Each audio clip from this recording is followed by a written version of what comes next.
What is a one-shot? What's the number one problem with it? And what are the 5 steps to solve it? Welcome to Dice Anvil.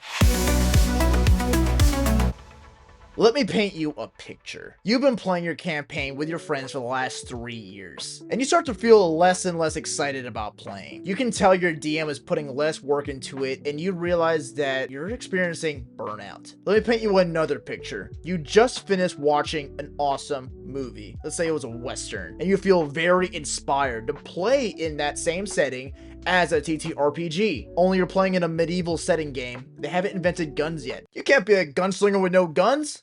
That's embarrassing. The solution to both these beautiful pictures that I painted for you, please take them home, put them on the refrigerator, please, is a one-shot. A one-shot is a TTRPG adventure that takes place in one session, usually under 4 hours. After you're done with the one-shot, you are done with the characters, you're done with pretty much the world you've made, you put it on a shelf as a great memory to look back on. It's a perfect opportunity for you to explore new worlds, maybe test out a new mechanic, or let someone else be the GM for a change. It can also be a perfect way to hold back that burnout I was talking about earlier by trying something new in the middle of your long-term campaign. I've played dozens of one-shots. In college, me and my friends love to play TTRPGs, but the thing about college kids is they're inconsistent and you never can make full plans with them, at least not long term. So when me and my friends wanted to play a TTRPG, we would just decide that week who's gonna GM, and they would put together a one-shot, and anyone that can make it could play. That GM that was making that one-shot had full reign of what they wanted this world to be, what they wanted this story to be. And we played one-shots for years. This step-by-step guide of these 5 steps is something that I used throughout the years of me leading one-shots to prepare a game even an hour before we started playing. And guess what? It was always a lot of fun. Well, not always, but we'll get into that. Hold on. I mentioned a problem earlier. The problem is also the only difference between a one-shot and a full-length campaign.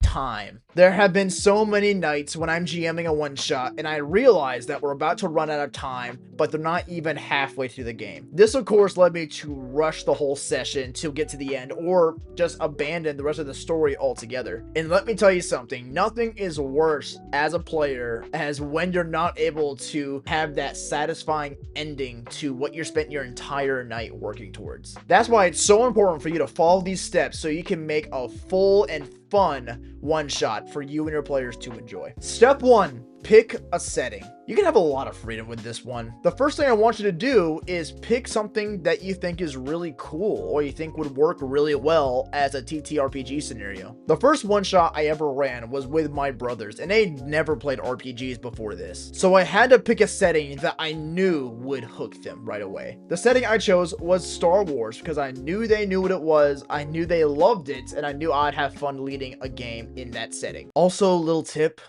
if it includes time travel in the middle of the session, maybe not do that. It's going to be very confusing. It's going to be really hard to GM because it kind of depends on you planning or having assumptions of how things are going to go.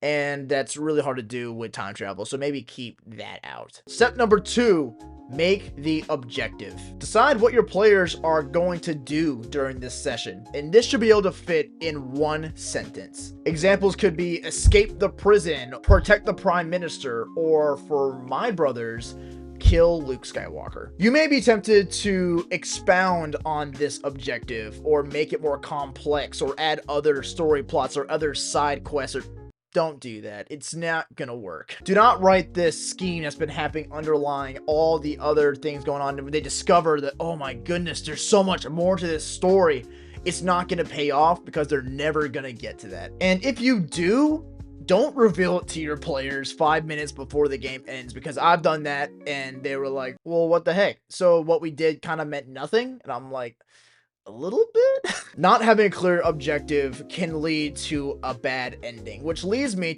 hey, I'm playing a one-shot right now on my channel using the TTRPG that me and my subscribers are making, so go subscribe and go check that out. Step number 3, make your ending scene. I know what you're thinking. Well, shouldn't you make the first scene and then the second? No, you absolute buffoon, you rascal, you knucklehead. Sorry, I didn't mean to get so mad at you.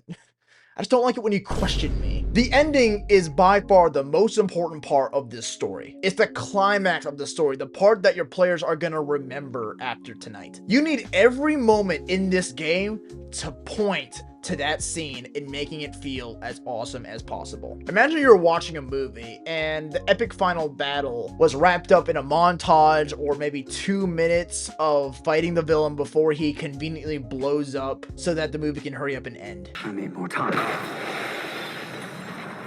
That would not only be anticlimactic, it would be insulting. So make a strong ending that you know will satisfy your players. And also, it's a one-shot. It's not gonna matter after tonight, so make it cool and awesome. Because why not? Also, just a little nugget of something cool that I haven't done yet, but I really want to do in a one-shot one time. Have one of the players, to talk to them beforehand, have one of the players be the secret villain, and at the very end, have them turn on the other players and make a PvP situation. Step number 4, make your opening scene. But shouldn't you make the second to last scene and work your way to the— No. How about you just let me do the talking, yeah? This is where you determine where your players start in this one shot. If the goal is to make it to the front cart of the train, have them start in the back cart of the train. This should set the one shot in motion, and if you're really good, you'll have the first scene tell the players what they should accomplish by the ending scene. Consider having your players already know each other beforehand, and bonus points if you have them already doing something in the first scene. If the objective of the game is to escape from prison, don't start off with them doing crimes and being arrested and maybe trying to escape the police before being put in prison. Have them start with them already in prison, trying to scheme a way out. Remember, you're trying to start momentum towards the ultimate goal, which is the ending scene, the finale of tonight. You simply don't have time to have your players wander around and try to figure out what they're supposed to do. The last and the least important step is to make optional encounters. This step is creating all the fluff in the middle. Any NPCs, any combat encounters, or exploration will be made here. I say optional because you have to understand while making them that at any point in the game, you could throw some of them out. Some of them will never see the light of day because you just don't have time. I always stick to these 3 types of encounters: roleplay,